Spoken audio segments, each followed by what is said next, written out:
भगवानो बड़ा अति कैले बड़ा। ए समय में बारिश होके के चाही तो गर्मी से हालत खराब बा। बोलुआ। हाँ बाबा जी। तोर पापा कहाँ बाड़ा रे? सूतल बारन। सूतल बाड़न? आ रात भर कथी कैलक जे ए बेर सूतल बा? 10 बज गए। रात गांव में बारात आ रलख गरल नाच देखे, रात भर लवंडा से गान मोरवैले बारन, वही से अभी ले सूतल बारन। इहो ससुर बदमाश हो गन बा। बाप के जिंग न तेंग बोलत रहता। सुन ना, एगो काम कर, डिब्बा में पानी लेके आओ, जाता नहीं खेतो देख ले आ मैदान कोइले आ मोनही से। ठीक बा, लियावत तानी। हाय ला बाबा। सुन ना, जाके ते अपना बाप के जगा दे आ कह दे जाके दिनेश में से एगो यूरिया का बोरा लिया बेटे। हम पहले खेत में से आवतानी, ना होई तो पानी पटा के खाद छिटाई। ठीक बा बाबा जी, जाते हैं जगा दे।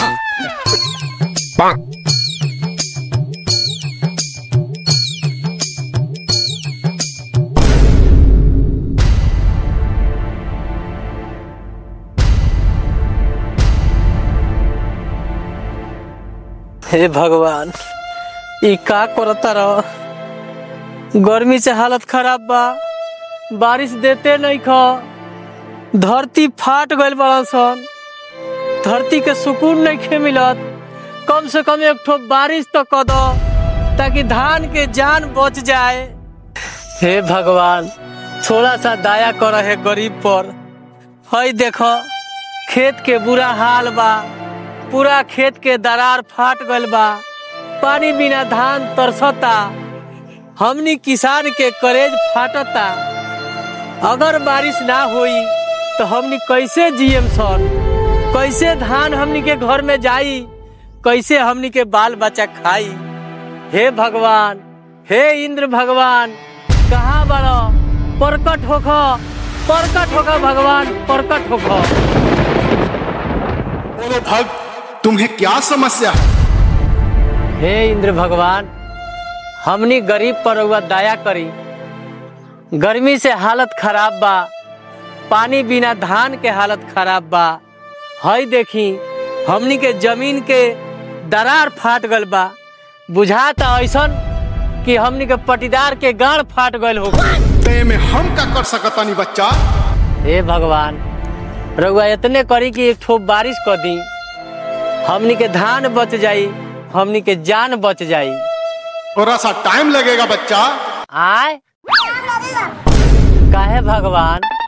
तोरा गांव के मुखिया आधार कार्ड नहीं खे जमा कैले। ये कैसे हो सकता? हमने तो 2 महीना पहले ही मुखिया जी के आधार कार्ड जमा कर दिले रहनी। क्या आधार कार्ड जमा किया है? शायद तुम्हारा आधार कार्ड नीचे दब गया होगा, थोड़ा सा टाइम लगेगा। हे भगवान, आधार कार्ड के चक्कर में हमनी के गांड फाट जाई, थोड़ा मेहरबानी करी, बरसा दी, हे गरीब सब पर दया करी। सुन बच्चे, अगर ज्यादा बेचैनी है तो जाके पानी पटवा ले। हे भगवान, हमने बहुत गरीब बानी सन, हमनी पर दया करी, हमनी के लगे पानी पटवावे ला पैसा नहीं खे। बेटा हाउ? हाँ भगवान। कितना का महीना कमा लो?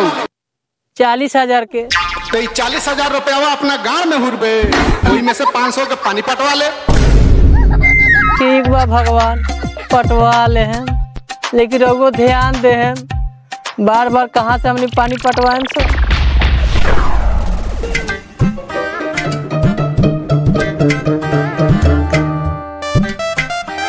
खेत सोहवावेला हो गल बा, रुको सोहवा के पानी पटवा दे तनी, ऊपर से खाद मार दे, खूब हरी हरी आ जाए।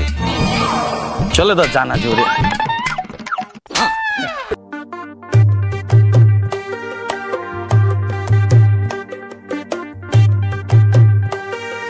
ननकी, ननकी, कहीं कहते तनी बाहर।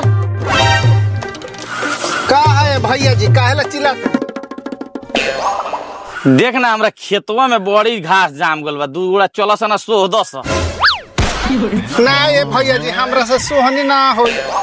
ए काहे ना सोहनी होई तोरा से रे?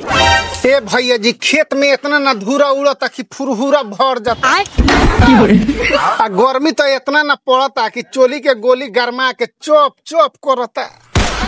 आई तो गर्मी के चक्कर में हमारे खेत ना सोहाई का है ना केहू के बिना केहू के काम काज रहे का जाई ना दोनों गोड़ी बाड़ी से ओखनिए के जोड़ ली। सुन ले बानी कि तू सब गुड़ा के मेट है ते ही कोहना कि चल जा। कौन भतीजवा कहता कि हम सब कोनो का मेट है दोबारा सुन लेनी न कोनो का मुंह से तो है झाड़ुए पेल दे मुंह में। सुन ले बानी तबे न कहता नहीं ना जेबे तो जो घर में हम जाता नहीं दूसरा गुड़ा के जोड़ ले जौन ना तौन नाती हमरा का मेठे कहता लो मुंह ना रेखा गाड़ सुपे न का। देखा लोगन समस्या बहुत खराब हो गल बा। बारिश होत नहीं खे, धान खेत में जरता, सब खेत के दरार फाट गल बा, खेत पानी खो जाता। अब का करल जाओ जेमे कि बारिश हो खो आज सब किसान के मन खुश हो खो कुछ सोचल लोगन।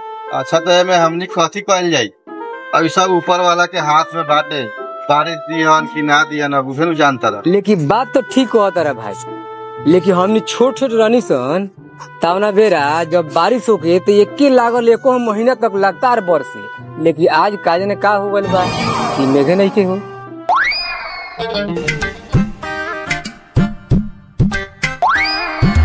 अरे ओ चंदन भैया है ने आवो उठ बाबू बैठे दे चंदन भाई के। तब कहलो ना भाई कैसन बाड़ो लोगन। ठीक बानी सन ठीक बाड़ो लोगन समस्या ठीक नहीं खे। बात तो ठीक कहता रहा भाई देखो ना भगवान के लीला को वो टाइट को वो ढीला। सही कहता रहा चंदन भाई। काल बा भाई लोग का हाल बतावल जा गर्मी में हाल बेहाल बा। ठीक कहता रहा भाई पता ना ऊपर वाला कहाँ बारन कि एक अक्षर बारिशो नहीं खन दे दे। हमरा तो बुझाता हमनी के गांव में केहू के नजर लागल बा यही से बारिश नहीं छो। ठीक कहता रह जरूर कोनो न कोनो का नजर लागल बा ये गांव पर। ठीक कहता रहा भाई हमरो बुझाता अपना गांव में कोनो के नजर लागल बाटे।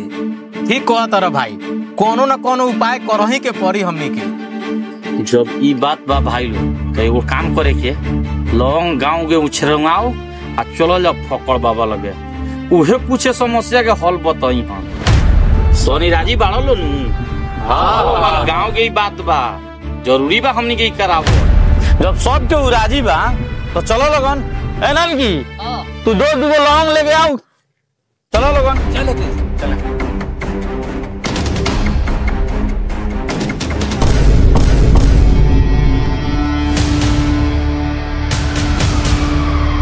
बाबा गोड़ लागत नहीं। खुश रहा बच्चा बोल का समस्या बा तो। बाबा देखी ना हमार खड़े नहीं के होत है बेहुदा हम यहाँ सब के देखे ला बैठल बानी। बाबा हमार कहे के मतलब हमार हाथ देख के बताई हमार काहे खड़ा नहीं के हो। ऐसन बात बोल ना फ्रेश बात बोल शादी हो गल हऊ। हाँ ये बाबा शादी नहीं भल बाजे 6 महीने से खड़े नहीं के हो। समस्या तो बड़ा गंभीर हो हाथ देखेबे। शादी से पहले हाथ के इस्तेमाल करत रहे तोर मुस्कुराहट बतावता कि ते हाथ के इस्तेमाल कैले बारे। एकरा ला एगो नुस्खा अपनावे के पड़ी। कथी बाबा। 1 गिलास पानी में 2 गो लहसुन के पोड़ तनका सूखे अदरक गरम करके छान के पी जाइए तोर खड़ा होके लागी। ठीक बा बाबा हम चला तनी। ठीक हो बच्चा घूम तोर पीठ ठोक दी।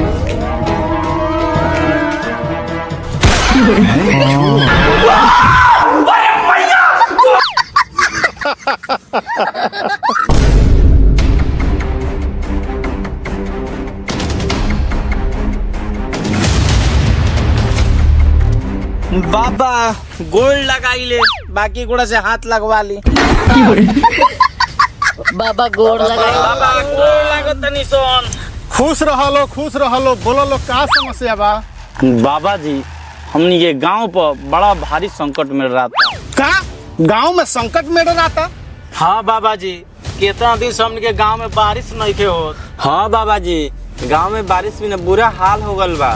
तो रउए कोनो उपाय करे कि गांव में बारिश हो। अच्छा तो ही बात बा लौंग ले आल बड़ा सा। हाँ बाबा जी खैली लवंग।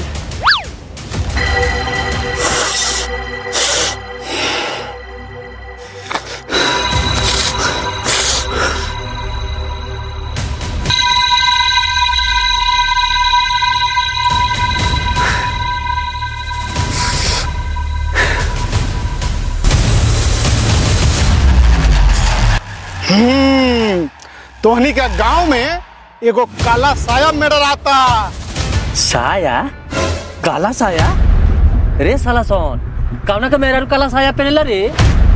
का जाने हो, हमर मेहरारू काला साया ना पहनेले। हमरो मेहरारू काला साया ना पहनेले। हमर मेहरारू पियर साया पहने। हमर मेहरारू साया ना पहनेले, उ सलवार समीज पहनेले। चुप रह साला, हम भूत के साया का बात करता नहीं, तोहनी का मेहरारू के साया के ना। हमें झूठे परेशान होनी सो, अपने अपने मेहरारू के साया बता देनी सो। देखो साला लॉन्ग टू, देखो साला सा, देखो साला सा, देखो तो छुआता, निकल छुआ। बाबा प्रभु कौन उपाय करी बाबा, प्रभु पर भरोसा बा हमनी के। शांत रहा सा बच्चा, शांत रहा सा। ये दुनिया में कोनो ऐसा दुख नहीं के जाने का दावा नहीं के। हाँ बाबा, अब रोगे कोनो निदान करी। तोहनी का गांव में बारिश नहीं के हो? हाँ बाबा। तोहनी के धान होता? हाँ बाबा। तोहनी का खेत में हेतना हेतना मोट के दरार फाटल बा? हाँ बाबा। हाँ बाबा, बिल्कुल सही को हता नहीं, उतने मोट मोट के फाटल बा। सुना सुना, तोहनी का समस्या के एक एगो निदान बा। कथी बाबा? तोहनी के गांव में एगो बलिदान खोजता, अबे जाके बारिश होई। बोला सा, तोहनी बलिदान देवेला तैयार बड़ा सा? कथी के बलिदान चाहिए बाबा? जवन सबसे ज्यादा तोरा गांव में बूढ़ आदमी होई ओकरे बलिदान चाहिए, तब जाके बारिश होई।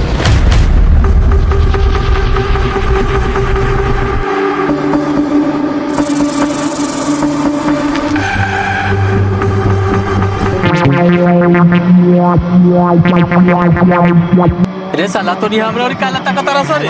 चाचा, गांव में बूढ़ तो अब तू ही बाढ़, बलिदान दो कि गांव में बारिश सुख हो। इहे जाई। हाँ तोर बहन चोदो, ये गांव में बारिश हो को चाहे लाल पप्पा दो, हम बलिदान ना चले रे दादा। रुका ना, तहर दुनिया में कौन चाहता?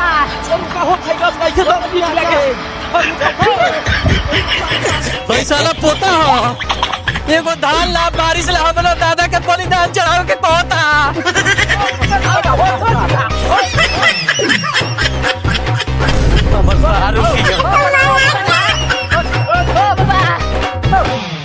हाँ ठीक है जाइए ना।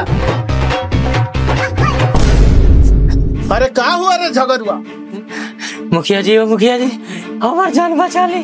वही सारा बारिश के चक्कर में हमरे जान के बलिदान चढ़ावे के चाहत रहा। काहे इनका के परेशान करता रहा सर? मुखिया जी, वो जानते बानी कि हमनी के गांव में कितना दिन से बारिश नहीं के होत। आ गौर से एगो ओझा के लगे, उ कॉलोन एगो बूढ़ आदमी के बलिदान देवे के पड़ी तो गांव में बारिश हो जाई। वही से कहता ऐसा चाचा के बलिदान दे दे तो भागता रहन। सब पागल बड़ा सा करे, दुनिया चल कर चांद पड़ा, तोहनी का अभी जमीने पर बड़ा सा।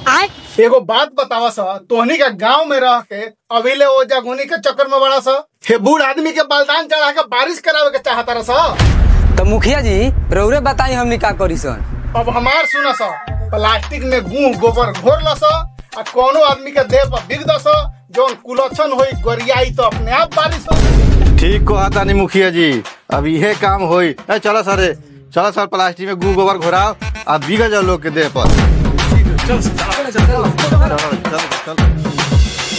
बहुत बहुत शुक्रिया मुखिया जी, रउआ हमार जान बचा देनी। ठीक बा, जो घरे जो लावड़ा छावड़ा चन के सकड़ में घूम रहे तो कटबे न करियन सा। जो घरे जो जाता जी।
देखा तारू मेहरारू आज भगवान कितना खुश बारन घरे में बारिश होता है चिकन पागल का बेटा कि कोनो नी पुत्र के चुदल पानी पी के गइला से चुली जोर ना रही ए कौन साला हाल है कौन वाहन जोत बाहर है अरे पागल का बेटा रे भतीजवा रे नसिया का चुदल जो ना अपना मकरिया पर फेंकिया था अपना बहिनिया पर फेंकिया था खूब मेघ बरसी नाती का बेटा भतीजा लोगिन हमनी एक दे पर बीजी लोग पगलू का बेटा जब बारिश ना खाना में बारिश के साथ हो जाई ए पागल का बेटा भतीजवा तूने ना तू कराओ तनी सब पूरा जवानी भिजा देना सब नतिया के चोदल दोगला के चोदल अनरिया के ए घाटा खावा सना तनी के चुनी में जोड़ी ए पगलू का बेटा नी पुतलू के चोदल केने कइलो हमरा बाप के साथ हाय पागल का बेटा में एक बार साला हमनी के पूरा दे खराब कर देबो सा हमनी के घर लोग के ले मुझाउ चुलो के दासन अपना मकरिया पर बिजलिया सा अपना बहिनिया पर बिजलिया सा एक कोरी काम भागो लो नाती ए भतीजा हाय भतीजा गिर ना तो कनी का सागर रहत जवानी भिजवा देला पागल का पूरा दे बुझा देना सा बारिश के नामे भेली हो पदन के बेटा गुमुत घर के बिगत लो हमनी के घर लौकता हमनी के घर लो हाय पागल के बेटा बाटे खाली मुठिया ना नीला काली पियता अने के चोदर तुझा दे बुझा देना सा अरे अंदर बाहर जब सब फेंकी तो पागल के बेटा पूरा मुंह से भेज देला सा पूरा दे खराब कर देला सन्ना पिया चुनी जोरना आवा लोग ने हमरा बाप के साथ बेटा जे बोलो तो कार दम सा आवा ए काच पादना का बेटा काच पूरा घर काच पादना का बेटा नाती के चोदल लगी कि पादना का बेटा अनेरिया के चोदल बारिश है सूरज भगवान हे इंद्रदेव ओकरा घर में बाहर आ जा पादना का बेटा जौन पादना का बेटा हमनी के देह पर मुंह मुंह के द्वार